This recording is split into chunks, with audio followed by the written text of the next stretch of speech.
G'day, ZiggyD here, and welcome back for part 32 of the Path of Exile Survival Guide. If you've been following this series along as it's being posted, you might have noticed a short delay, and that's because I just finished running the 1-week Nemesis race. That was a lot of fun, but more importantly for you guys, although you had to experience a delay, I got a ton of new experience and in-game knowledge passed to me through that race. So that's definitely going to benefit this series, so hopefully it'll be worth the wait because this series is hopefully going to get better and I'm going to be able to explain some better stuff to you guys and share some of the tips that I've learned.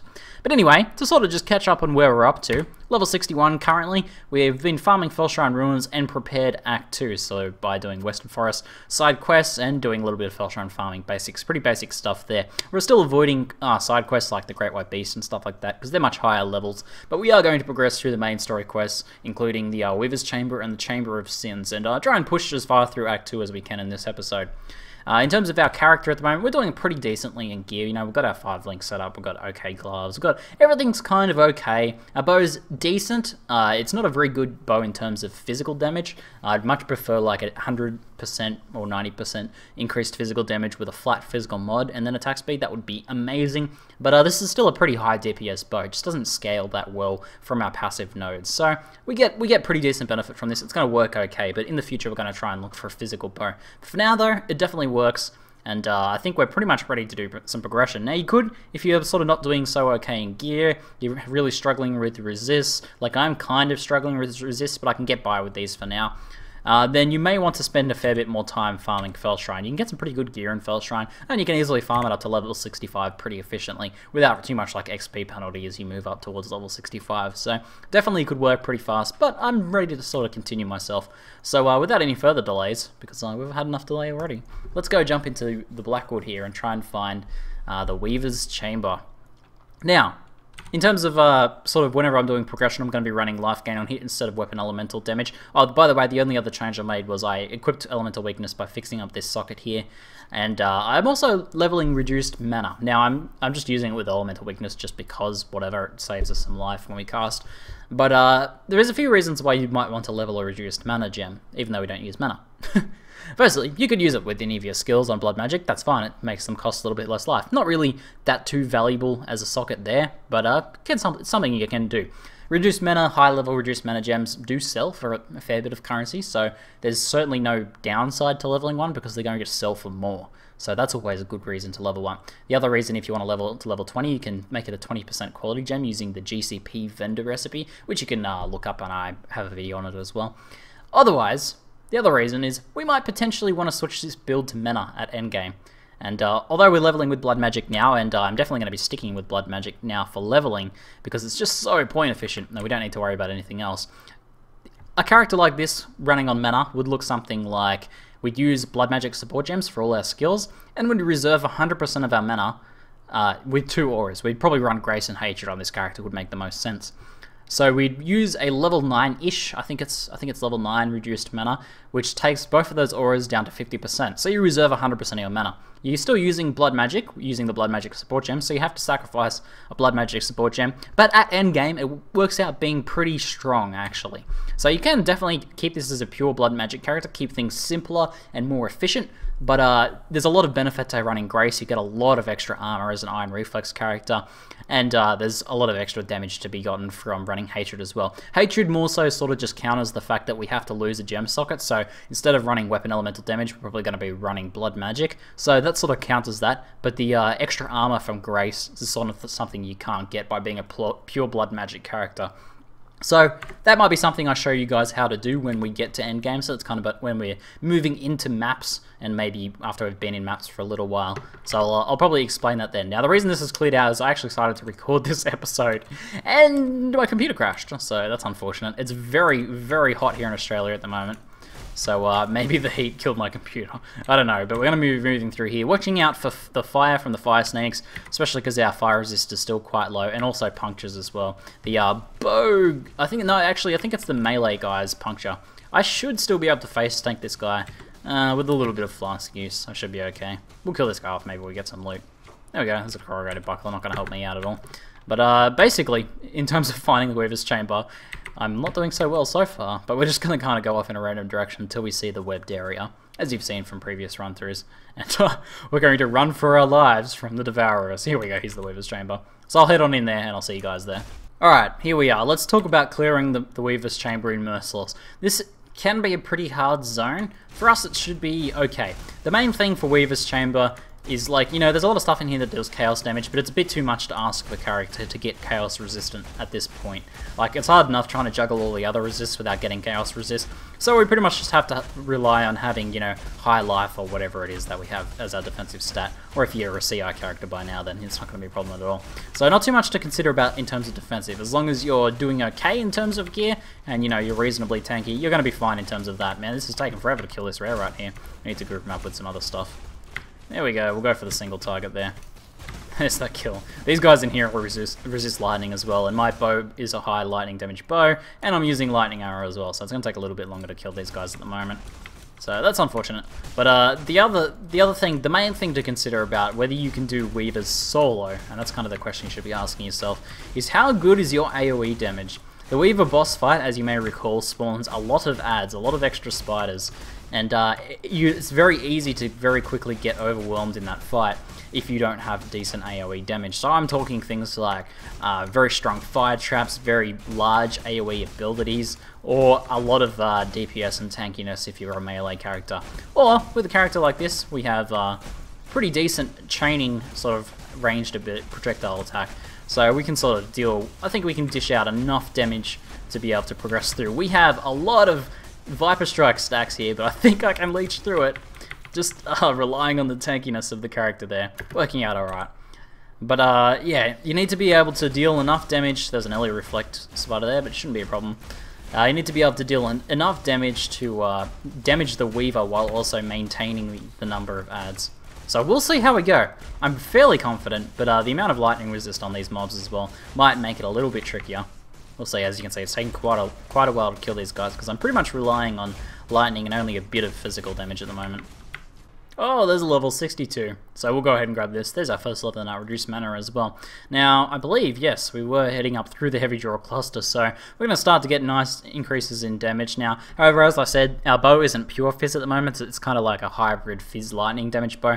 So this is only going to benefit us half as much, but we should still see nice little DPS increases from there. 255 for the 12%, up to 262. Yeah, pretty small. If we had a higher fizz damage bow, that's going to help us out a lot more. So that's going to be our next on the sort of shopping list, or things to keep an eye out for. In fact, we might even be able to potentially craft a better physical bow soonish.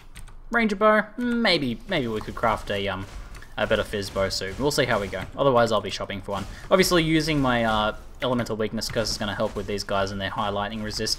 Amplifies the damage quite a bit because it kind of just negates that resist outright.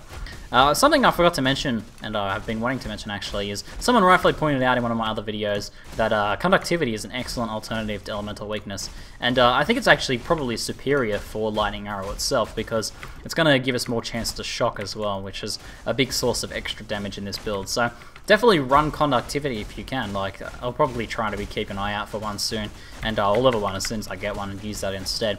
The benefit of elemental weakness is that it works better with a party. I need to curse these guys are curse immune. It works better with a party elemental weakness because then you're covering all the elements rather than just lightning, and it also works if you're using added fire and frenzy with the fire damage from frenzy as well, whereas conductivity would only really work for our lightning arrow attack. Although since we're running a hybrid lightning bow at the moment, we might even be okay with that as well. It would probably work pretty well overall. But definitely conductivity is an excellent alternative to elemental weakness. And as I said before, you can use projectile weakness as well, but I prefer not to use it because it adds that PS chance, which sort of counters the effectiveness of chain by quite a bit. So I'd recommend not running that if you're also running chain. Alright, here we go. The Weaver's Nest. This could be interesting. I'm feeling my AoE DPS with the lightning resistance on these mobs might actually be pretty rough. So we'll see how I go. If this doesn't work out, I'm probably going to shop for a new bow.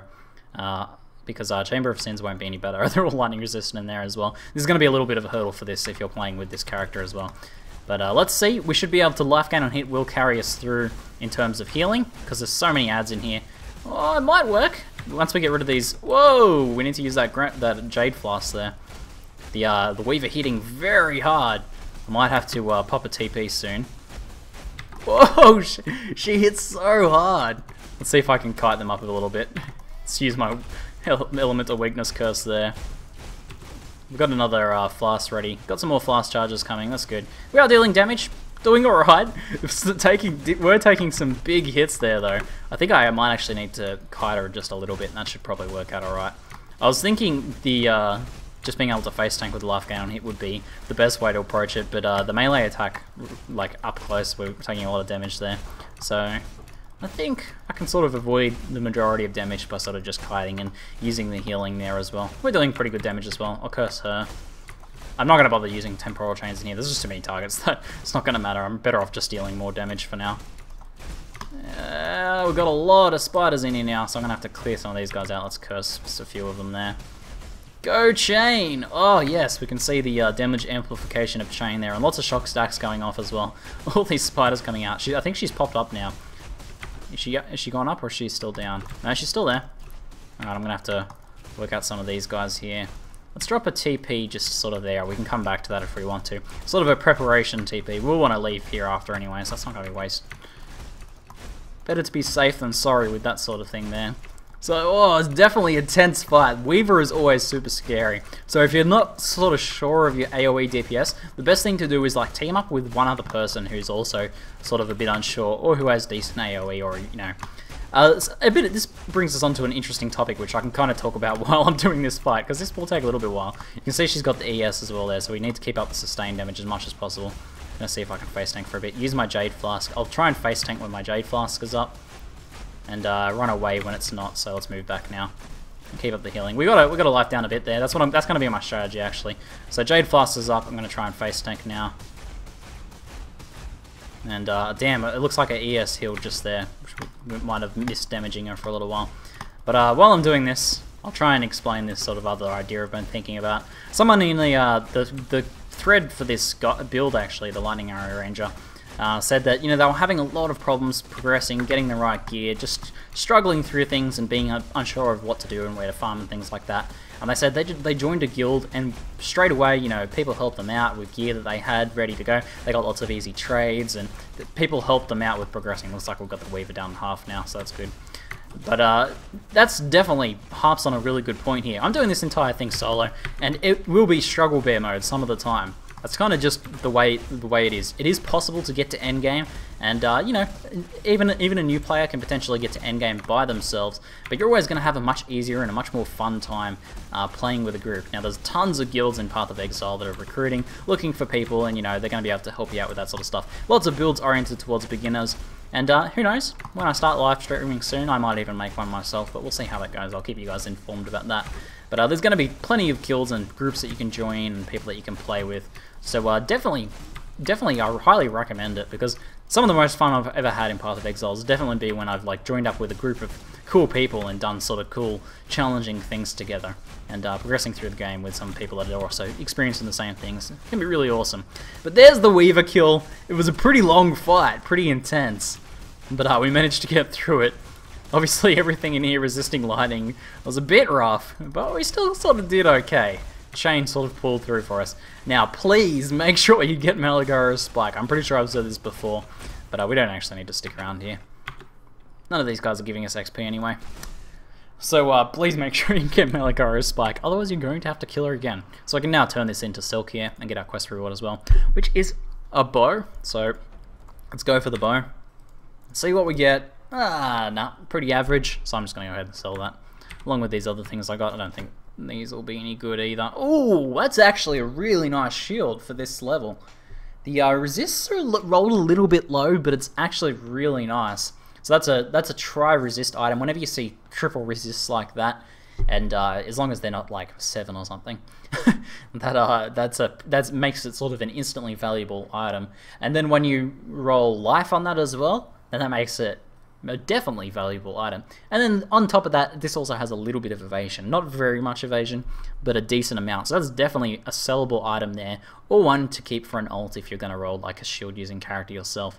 So we'll go ahead and chuck this in my leveling items stash tab there, and that's also stuff that I might, if I was running a shop in this on this character, I'd chuck those in the shop as well. So that's alright. We got some stuff just to turn away here, and I'll just chuck this over here for now. So now we want to head on into Chamber of Sins. Ooh, I think I'll probably just continue progressing with my current bow. I could definitely try and go for an upgrade. I do have a little bit of currency from just a few things that we have sold. Like we had that Tabula Rasa drop and an Exalt drop as well. Been a little bit lucky the past few sort of episodes. Although, definitely for the start of this series we weren't quite as lucky. None of these guys are really anything to worry about. You would have already progressed through this zone anyway. And this is like should be a lower level zone for you now. So I can just sort of clear through really quickly. Oh, we got an Exile. Oh, it's a Chaos Damage Exile. This might be a fight I want to run away from. I don't have any Chaos Resist really. And, oh no, that's gonna be brutal. No way, sometimes you have to know when to just not fight, when to run away. Exiles can be really brutal, and I'm not prepared to face one, right? Not that one, not the Chaos Damage one, for sure. So, sometimes, yes, sometimes you do have to wuss out. That's, better than sort of sacrificing this experience we have here by dying multiple times, or sacrificing a hardcore character if you're in hardcore. Alright, so as I progress through level 1 of the Chamber of Sins here, let's talk about what you need to know about this zone in terms of progressing in Merciless. The main thing, by far, is definitely lightning resist. There's a lot of... The first level's not too bad, there's these skeletons that use lightning arrows. The second one gets a little bit worse, there's melee skeletons that attack with lightning damage, but the third one gets really nasty because you'll get a lot of spark mages in there, and rooms will very quickly fill up with sparks. You guys have seen these in the previous difficulty, but it's super important in Merciless especially, because their damage goes up a lot more, and getting multi-shock stacked with low lightning resist at this point, especially since we're now dealing with so many negative modifiers to our resist at the moment. This is very, very important to try and make sure you're decent on that. At the moment, I'll switch over while I'm getting shot here, because why not? I'm at 61% lightning resist, which is okay. That's probably fair enough to sort of be able to get through this. I think I've already killed those guys. I'm pretty sure the Necro just raised them. And, oh, there is a little bit of chaos damage from both spiders and also this boss here. You can see Plague Wretch up here. And he uses Viper Strike himself, but most importantly is that degen around him. When I get into this sort of range here, you'll see I'm just taking quite a lot of damage just from the chaos there. So if you sort of fight him like for a while there, you're going to be taking quite a bit of damage there. Thankfully though, life gain on hit will see me through. I can probably even get in like melee. Potentially. Wonder if I can... Well, he hits pretty hard. Yeah, there's no reason to take that damage. Oh, we're taking a lot of extra chaos now that we have those 2 Viper Strike stacks. So I'm definitely just going to keep range from him. I can even throw down a totem there. The totem won't get hurt by the chaos degen, so if hopefully he goes for it. He's not, he's just ignoring it. What are you doing? This guy's determined. Oh, he went for it for a second. Alright, there's the kill. Alright. Yeah, he's not too bad. He's super slow. Easy to kite, obviously. As a melee character, though, if you're struggling with the chaos damage, you might want to just avoid him. What did I get on this helmet? Life? Energy shield? Not bad, no resist though. Alright, so moving into Chamber of Sins level 2 here. Now, as I said before, you kind of want to watch out for the fact that there's a bit of extra lightning damage in here now. You see these guys deal lightning damage, and if we get meleeed by them too much, you can see the shocks on me there, but you'll see every now and then if I get crit by one of those guys, they'll actually shock stack me. I might get killed before that actually happens though. Yeah, they're not getting lucky on the crits. So we'll just go ahead and kill them instead. This is what you get for not being good examples in my example giving. But not too much to say other than that. Just sort of clear through these zones. Keep an eye out for your shock stacks, and if you can, or if you have a flask that has Dispels shocked on it, it's always good to have on you. In fact, that's definitely an endgame feature of my flask setup always. But this is I'm kind of not into my endgame flask setup yet. Oh, there's the boss. We want to watch out for her. Oh no, we're trapped. Definitely porting back to town for refills, and then maybe I can see if I can clear some of those guys out. That's nasty. We've got the Black Death in here. Uses Viper Strike, and she hits really hard as well. So let's go throw a totem down and see if we can take these guys. Use the totem as a bit of a distraction. Oh, I want to get away from those Viper Strikes if possible. There we go. We've got a little bit of range on it now. We can sort of kite through the zones. Would be better, safer for me if I was playing a hardcore character to kite back through zones I've already been to.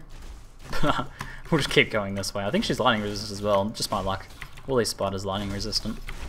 Sometimes it will seem like the entire game is against your choice of elements. But that's just kind of the way it is. In endgame, the resistances of mobs doesn't end up being too much of a factor. You always have curses going, and you'll have enough damage both from fizz and lightning in this sort of build, and in most builds, that it doesn't become much of an issue. So I've never really played a build where I've thought, I just can't kill anything because everything is too resistant. So it's not something that comes up too much. Definitely taking a lot of damage from those Viper Strikes. Let's pop around here. I heard it before ES goes all the way back up. Let's get some curses down. I can throw down my totem here. Looks like she's distracted. I can clear out some of these ads at least. There she is. She's back. Let's keep throwing the totem down. We'll totem spam and try and take her out. I can use my single target attack once I actually get rid of these ads here. Totem, totem, go for the totem. Go for the totem. There we go. Alright, cool. Let's kite a little bit there. We've got our frenzy stacks up. Let's throw another totem down. I highly recommend either holding shift or whatever you've got bound to your hold still when you're casting totems as well. Nothing worse than like trying to cast a totem just outside of your like range and your character runs for it. Let's see if I can like show that. Look at that. That run when you go cast a totem is the worst thing ever. So you know, you're probably already using hold force stand still for your attacks. You should be, but you should also use it for things like totems and stuff as well.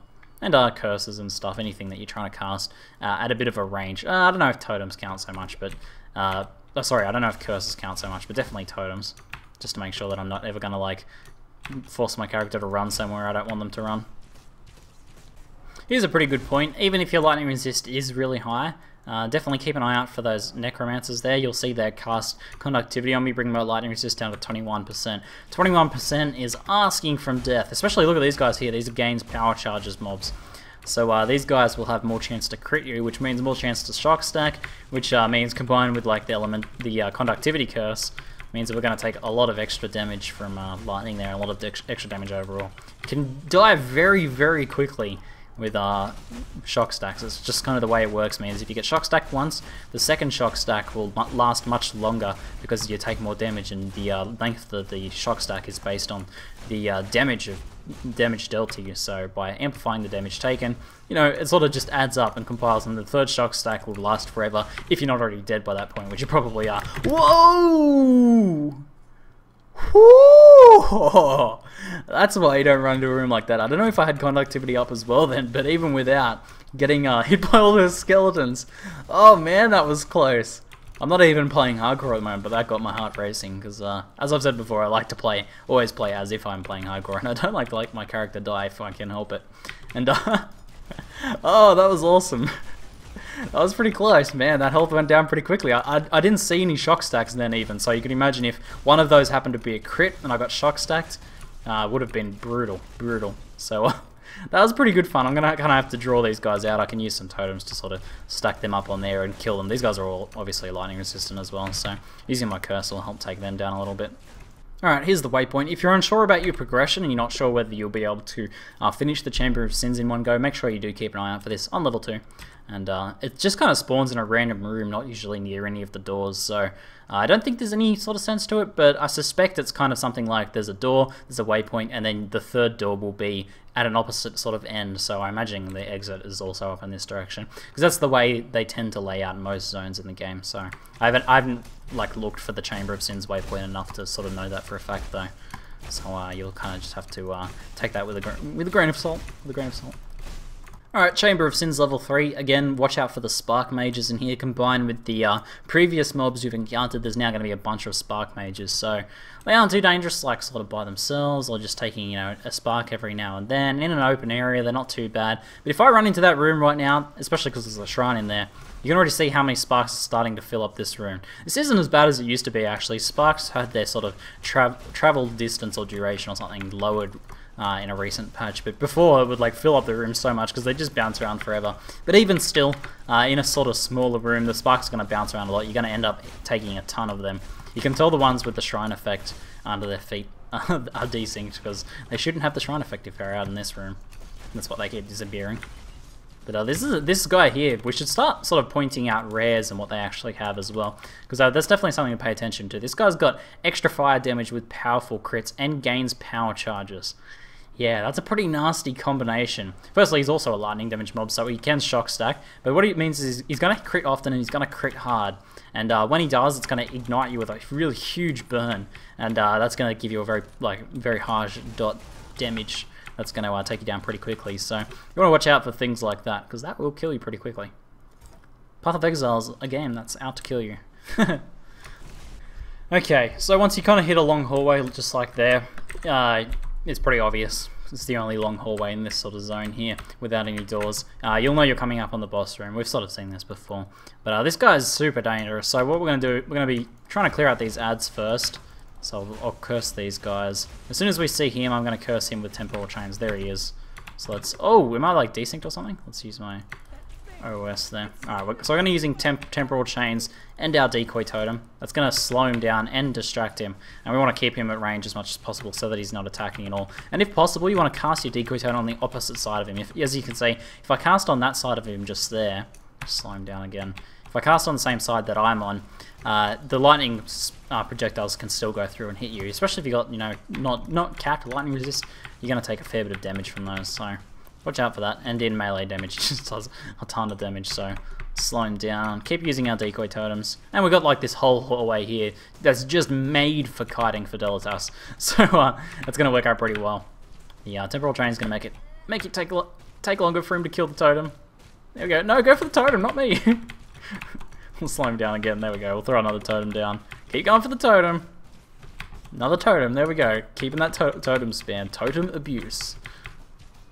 And another one. Using totems exactly as they're intended, in fact. And one last totem should cease to the victory there. How's that? Look, we took one or two stray projectiles in there, but pretty good overall. That's the easy way to kill Fidelitas solo. He's definitely not as dangerous as the Weaver. Let's just check out this. Yeah, that's pretty bad. So just grab this and take that in case that's good.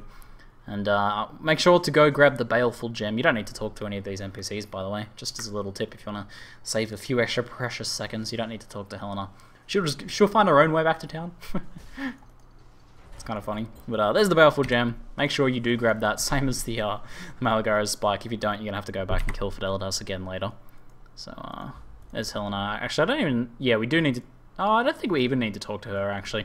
Now, we can go for a bow or quiver. Our current quiver is pretty good. It's got elemental weapon damage, very high life, and very high cold resist. Projectile speed's not a big deal, but it's a pretty nice quiver overall, so I'm going to go for the bow. But I do actually have to sell the rest of this stuff first, since my inventory is full. That's not good enough to worry about. None of that stuff's any good. And as you can see, I'm still collecting up my quality flasks there. I'll sell that one as well. That one had potential, but wasn't quite there. So we'll go for our Blackguard reward. Let's try for another bow. Citadel bow is unlikely to be better than a Ranger bow, but we'll see. Yep, that's pretty bad. Okay, good stuff. Just a few extra Alk shards there for that quest.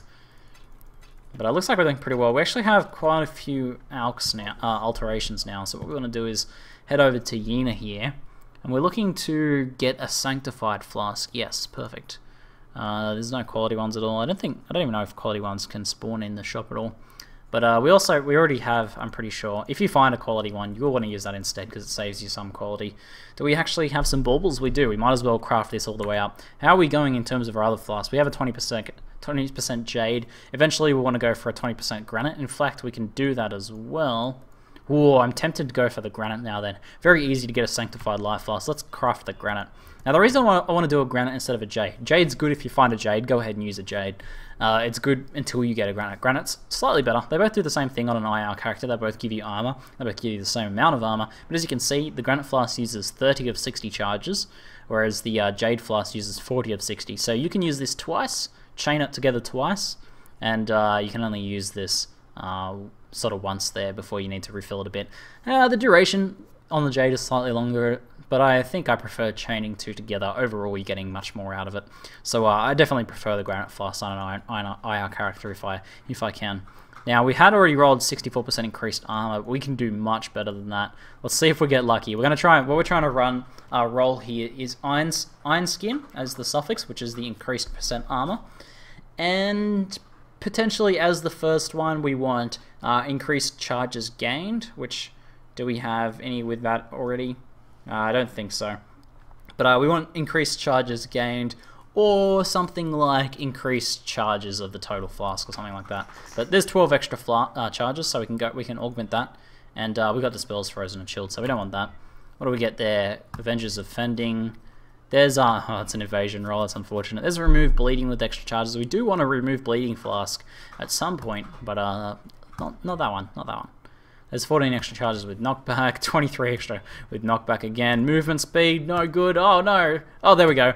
12 extra charges with increased armor. They're both terrible rolls. You can get 100% increased armor and you want to try and go for that later. But for now, we're going to save alterations, so just stick with that for now. And I'll probably go show you how effective that is pretty soon, now that we've got that pretty nice double roll on there.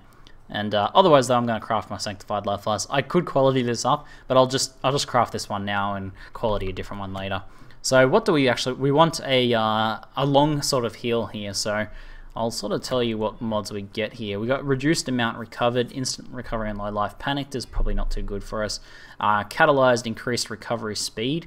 That does work. I think I usually prefer to go for more life healed over a longer period of time, because the base Sanctified Flask heals very quickly, a large amount, like a large-ish sort of amount very quickly. But the move speed suffix on that is rubbish, so since it only lasts for 2 seconds. So I'm going to redo this. Reduced amount recovery increased on low life again. 44% to minions. No thanks. There's Dispels Burning. I'm not too interested in Dispels Burning. That's not really a big deal. That's pretty bad. Movement speed. Oh no, last alteration. Let's see what we get. There's Leech to Mana. Well, the Avengers Sanctified Flask of Craving is not going to cut it. So I'm going to stick with, I've got a Surgeon's one there. That's just sort of nothing flask. I do want to start crafting my in-game flasks, as you can probably tell. This is also rubbish. I would much prefer to get a double move speed Quicksilver, but we'll get a different Quicksilver later. We actually have one here. We'll craft that up later. I think in a future episode we'll finish off the crafting for this particular thing here. But for now I'm going to just sort of toss these guys away until we get some more baubles. We'll do the crafting then. But hopefully you guys enjoyed it. That'll finish off this episode here. In the next one, we'll go clear the routes, progress through and do the bandit quests, I'm pretty sure, as well. We might also buy a new bow. I think the time has come to try and go for a fizz damage bow. But we'll see how we go. We're past the hurdle of lots of lightning-resistant mobs now, so things are going to be a little bit more cruisier for now. That was the 2 rough spots for this character, getting through Act 2, but the rest should be okay. Anyway, that's it for now. I'm ZiggyD, and thanks for watching.